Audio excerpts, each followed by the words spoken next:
네, 이번에는 최근 과학계에서 화제가 된 분들을 모시고 다양한 이야기 나눠보는 시간입니다. 네, 오늘은 아주대학교 분자과학기술학과 최상돈 교수 나오셨습니다. 교수님 안녕하십니까? 안녕하세요. 네, 자 이번에 신호전달분자 대백과사전이라는 책을 내셔서 화제가 됐고요. 또 얼마 전에는 대한민국 학술원상도 수상하셨다고 제가 들었습니다. 네, 축하드립니다. 네, 고맙습니다. 자, 먼저 책에 대한 이야기 좀 들려주세요. 어떤 책인가요? 네, 신호전달분자 대백과사전이라는 것은 사실은 우리 인간들이 전체 가지고 있는 유전자가 24,000개 정도라고 그래요. 네. 그리고 2001년도에 휴먼 제놈 프로젝트가 끝나면서 인간이 갖고 있는 DNA, 염기 서열, ATGC 이런 서열은 밝혀졌어요. 하지만 그것들의 실제 유전자 기능은 아직까지 밝혀지지 않았는데 그 이후 한 10년 정도가 지났죠. 그래서 그 사이에 밝혀진 새로운 유전자 기능 그런 것들을 종합해서 제일 중요한 것들이 사실은 신호를 주는 그런 분자들인데 신호 전달 분자를 중심으로 해서 전 세계에 있는 과학자들이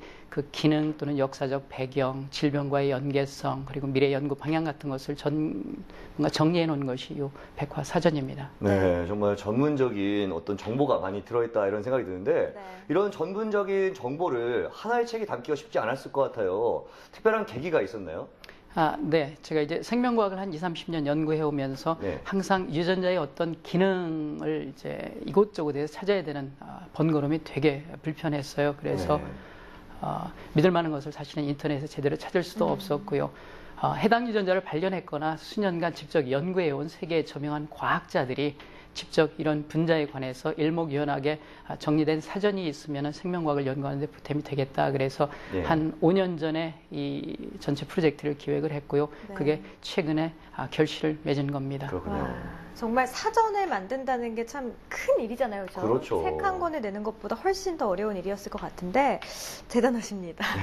이야기를 듣다 보니까 신호 전달이 생명 현상에서는 참 중요한 역할을 하는 것 같은데요. 신호 전달은 정확하게 어떤 걸 의미하는 건가요?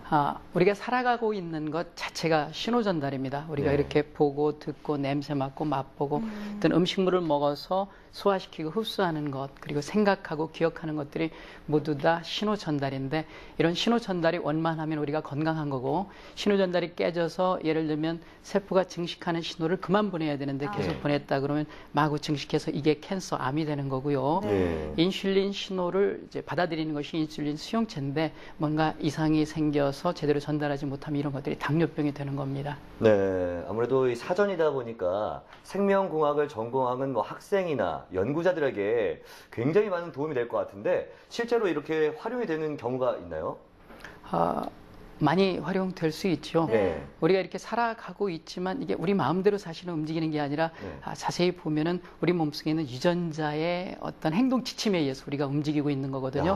우리가 이렇게 나이가 들고 또는 질병에 걸리고 늙어가는 것들이 전부 다 유전자의 어떤 조절에 의한 것들인데 유전자에 관한 연구를 잘 하면 질병도 예방할 수가 있고 그리고 어떤 사람은 키가 큰데 키가 크게도 할 수 있고 예쁘게 또는 몸매도 좋게 그리고 심지어는 더 똑똑하고 인간의 수명도 더 연장시킬 수 있는 그런 꿈 같은 세계가 올 수도 있겠죠. 굉장히 유용한 그런 정보 같네요. 그러게요.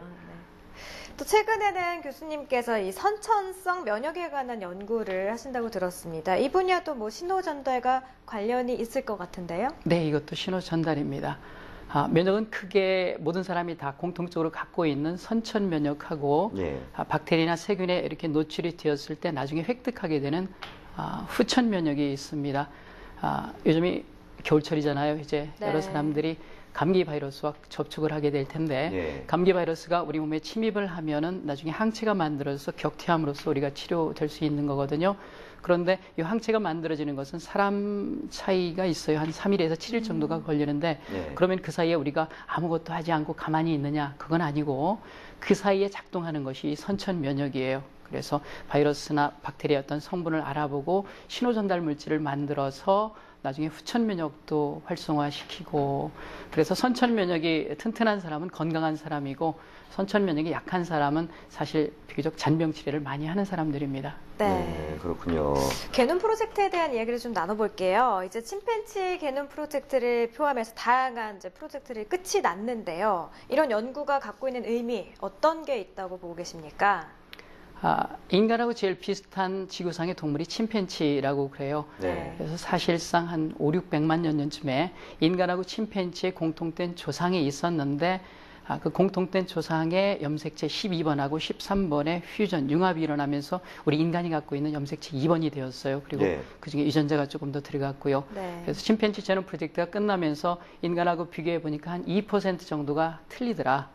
그리고 근데 이게 대단한 차이는 아니고 사실은 사람 사이에도 0.5% 정도의 차이가 있거든요. 네.